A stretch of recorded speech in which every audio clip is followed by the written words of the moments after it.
Salut toi, j'espère que tu vas bien et que ta journée s'est très bien passée. J'ai envie de partager avec toi euh, une leçon de vie que j'ai apprise. Elle se résume tout simplement au fait que on apprend mieux nos leçons de vie quand on traverse l'échec. Parce que quand on traverse des moments de succès, on les prend pour acquis en fait. On prend tout pour acquis. Mais moi, par expérience, je dirais aujourd'hui que ça ne sert à rien de détester les gens.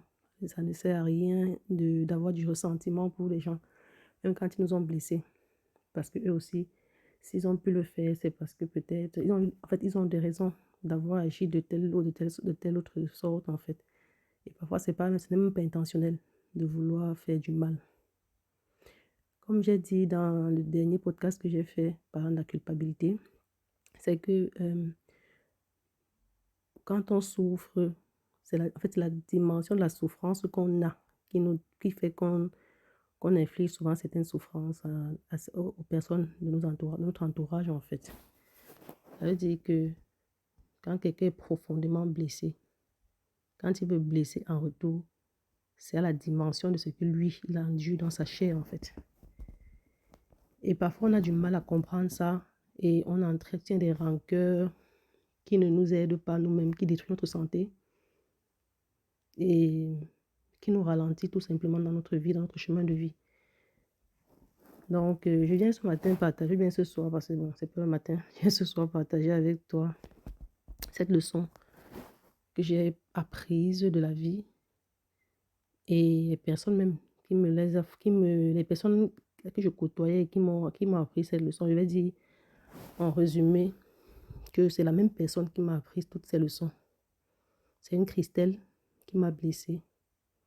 C'est une Christelle qui m'a fait croire en la puissance de Dieu dans la vie de tous les jours. Et c'est une Christelle qui m'a soignée.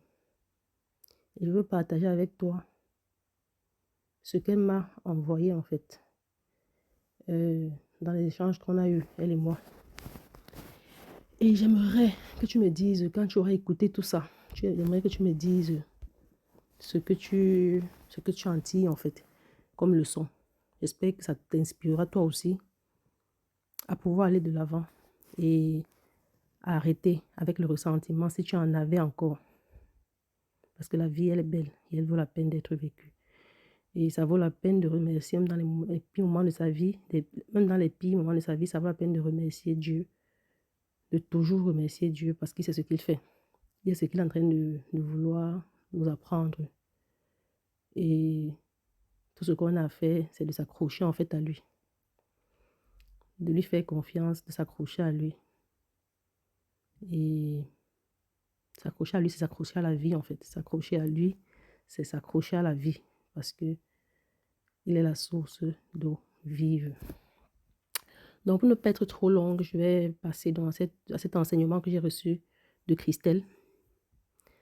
Le titre, c'est l'échec. L'échec, le meilleur des professeurs.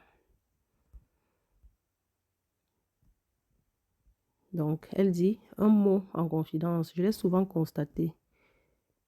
L'échec, bien plus que le succès, m'a offert des enseignements profonds. Ce compagnon souvent redouté cache en lui un trésor inattendu, une sagesse dissimulée que l'on ne découvre qu'en acceptant de l'affronter. Mais pourquoi, au fond, l'échec nous enseigne-t-il tant, là où le succès peine à le faire?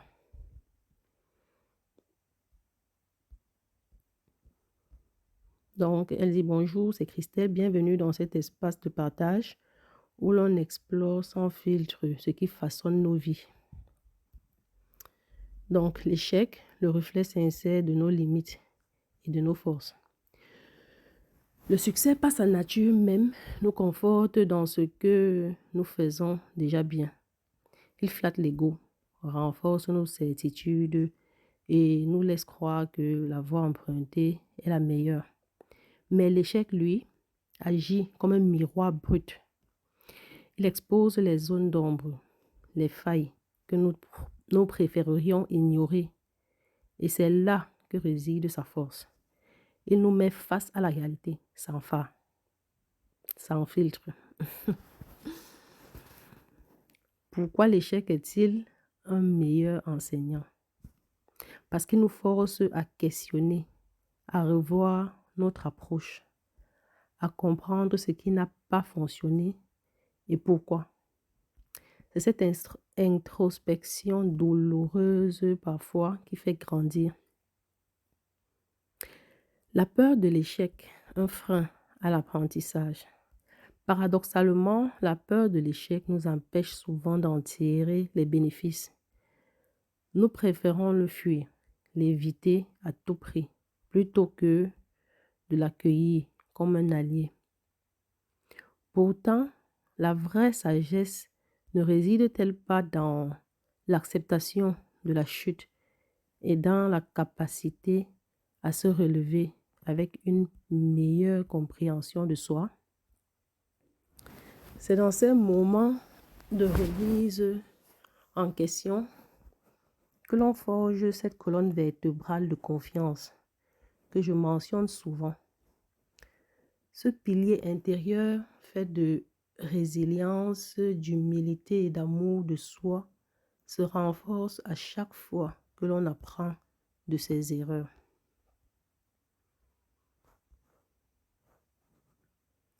La colonne vertébrale de confiance de soi comprend à la base l'amour de soi, ensuite l'estime de soi, ensuite la confiance en soi et enfin l'affirmation de soi. Le prochain point, c'est le retour d'expérience. L'échec comme tremplin pour un athlète de haut niveau.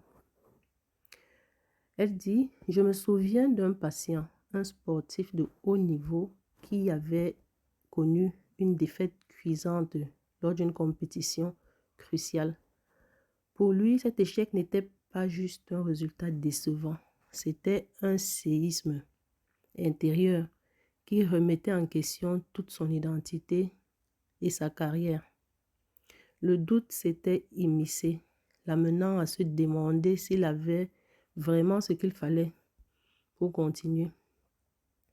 En séance, nous avons travaillé sur la redéfinition de l'échec en explorant ce qu'il disait de ses attentes et de ses peurs. Loin de le voir comme une fin, il a appris à percevoir cet épisode comme un miroir, révélant non seulement ses zones d'ombre, mais aussi les ressources insoupçonnées qu'il portait en lui. Il s'est autorisé à analyser ses erreurs, non pas pour se punir, mais pour comprendre et grandir. Peu à peu, il a commencé à envisager ses échecs, non comme des preuves de ses limites, mais comme des invitations à évoluer. Cette approche lui a permis de revenir sur le terrain avec un regard neuf, plus confiant, plus solide et surtout plus en paix avec lui-même. Il sait aujourd'hui que ses plus grands progrès sont nés dans les creux de ses défaites, là où il a appris à se redresser et à se surpasser. Aujourd'hui, il sait que ses plus grandes avancées sont nées de ses échecs. Donc, elle partage également un entraînement du week-end. Le week-end arrive, donc un petit exercice peut-être à pratiquer pour ce qui est intéressé. Il s'agit de redéfinir l'échec. Cette semaine, je vous invite à pratiquer cet exercice simple mais puissant. Choisissez un échec passé qui continue de vous peser. Prenez quelques minutes pour le décrire sur papier ou dans un carnet. Ensuite, posez-vous ces questions. Quelle croyance sur moi-même cet échec a-t-il renforcé? Quel aspect de ma vie cet échec a-t-il influencé? de manière positive ou négative. Si cet échec était une étape nécessaire, que m'a-t-il ouvert comme nouvelle perspective? Terminez cet exercice en reformulant l'échec comme un tremplin. Écrivez une phrase qui commence par « Grâce à cet échec, j'ai appris 3 points de suspension ». Donc, la phrase est à compléter. Par exemple, moi, je dirais « Grâce à cet échec que j'ai connu, j'ai appris à me faire confiance en moi d'abord, à faire confiance en Dieu dans chaque étape de ma vie et à aimer les gens pour ce qu'ils sont. » Voilà. Donc, c'était un exemple.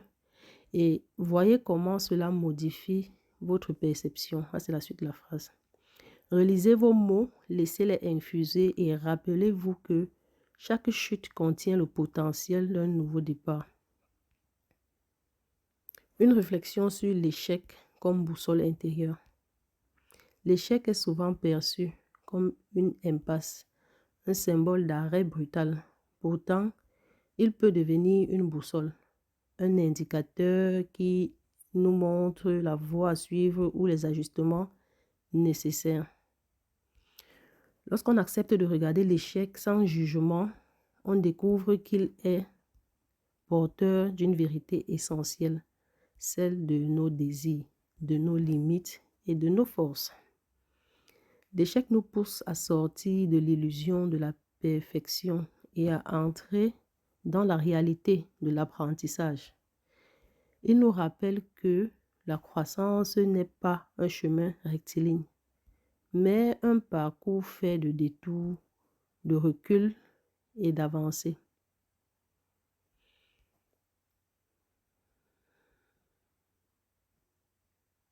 Chaque échec est un signal, une opportunité de réaligner nos actions sur ce qui compte vraiment pour nous. À ça, je peux confirmer vraiment par expérience. Quand tu traverses un échec cuisant, tu te réalignes vraiment avec tes priorités. C'est là où tu choisis tes priorités en fait. Parce que avant ça, tu es un peu partout, tu es dans tout. Tu cherches à plaire à tout le monde et tout, au point de t'oublier toi-même. Mais quand tu traverses un échec où tu as l'impression de vivre une injustice, là, tu te priorises et tu choisis vraiment avec quoi tu vas avancer désormais. Et c'est comme ça que tu retrouves vraiment le sens de ta vie. Si tu l'avais perdu, bien sûr, tu trouves le sens de ta vie. Tu t'alignes à ta mission de vie tout simplement. Vos retours personnels. Et vous, qu'avez-vous appris de vos échecs? Quelle a été l'expérience qui, malgré la douleur ou la déception, a fini par révéler en vous une force insoupçonnée ou un nouveau chemin? Partagez vos histoires et vos réflexions. Vos expériences sont précieuses et peuvent encourager d'autres à embrasser leurs propres imperfections et à en tirer les leçons. Quel échec dans votre vie s'est révélé être un tournant majeur? J'attends bien de lire les réponses que vous avez, vous qui allez écouter ce podcast. Voilà, elle fait également une recommandation de lecture pour ceux qui aiment bien la lecture. C'est le livre de Charles Pépin. Le titre, c'est Les vertus de l'échec. Donc, elle dit, si vous souhaitez explorer davantage le thème de l'échec et la manière de le transformer en tremplin, je vous recommande la lecture je vous recommande la lecture de Les vertus de l'échec de Charles Pépin. Un petit traité de sagesse qui nous permet de poser un autre regard sur l'échec en passant par un accès plus authentique de soi. Encore l'authenticité. Voilà, c'était tout. Et je vous reviens la semaine prochaine avec un podcast portant sur le deuil et le changement, deux faces d'une même pièce. Voilà. C'était Guylaine. Je viens de faire la lecture d'une psychothérapeute appelée Christelle Albaret. Voilà, je vous souhaite bonne soirée. Bye.